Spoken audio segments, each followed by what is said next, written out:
Hello friends, আজকে দাদুর মন্দিরটা পরিষ্কার করলাম, তো তোমরা সম্পূর্ণ ভিডিওটা দেখতে থাকো। তো কালকে রাত্রে আমাদের বাড়িতে এসেছিল ঢাকি। তো ঢাকিটা দেখতে দেখতে আমার অনেক দেরিতে হয়ে গেল ঘুম। তো ঘুম থেকে উঠে প্রায় 10টার দিকে উঠেছি, ওঠার পর জিমে গেলাম। তো জিম থেকে এসে চলে গেলাম দাদুর মন্দিরে, কারণ মন্দিরটা পরিষ্কার করতে বলেছিল। তো মন্দিরটা পরিষ্কার করার আগে তোমাদের দেখিয়ে দিই, চারিপাশে শুধু জমি জমি, তোমরা সবুজ সবুজ দেখতে পাচ্ছ, চারিদিকে মানে ক্ষেত রয়েছে।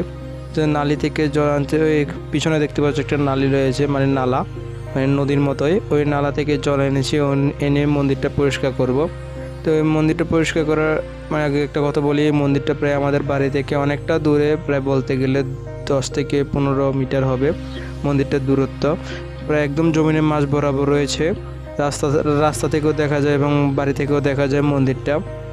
তো মন্দিরটা পরিষ্কার করার কারণ হচ্ছে যে, কারণ কিছুদিন পরে আসতে চলেছে, মানে যে আমাদের বাঙালির যে উৎসব রয়েছে একটা, পয়লা বৈশাখের উৎসবের উপলক্ষে মন্দিরটা পরিষ্কার করতে হবে। তো মন্দির পরিষ্কার করে নিলাম। তো আমাকে যেতে হবে আজকে আগরতলাতে, তো এই জন্য আমি চলে আসলাম স্টেশনে। তো তোমাদের সাথে দেখা হচ্ছে নেক্সট মিনি ব্লগে। তো আমার ফাইনালি ট্রেনও চলে আসলো।